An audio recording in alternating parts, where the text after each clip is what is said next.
O mga taga Bacolod, eto nang pinakahihintay nyo mga boss. Nandito na tayo sa Bacolod City no mga boss. At nandito lang yung laptop warehouse natin. Siyempre magiging available to mga 1499, 3999 at yung mga laptop natin at desktop na may libreng printer no mga boss. Magiging available yan sa July 17, 18 at 19. Tingnan nyo naman yan mga boss kung gaano kadami yung mga printer na ipapamigay natin.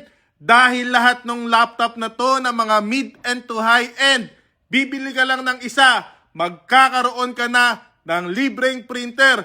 Siyempre bukod pa yan sa mga laptop at desktop natin na naka 50% off. Grabe naman yung mga printer na yan mga boss. Tingnan nyo kung gaano karami. Kaya mga boss, huwag nyo nang palagpasin ang grand opening sale ng Laptop Warehouse dito sa Bacolod. Let's go!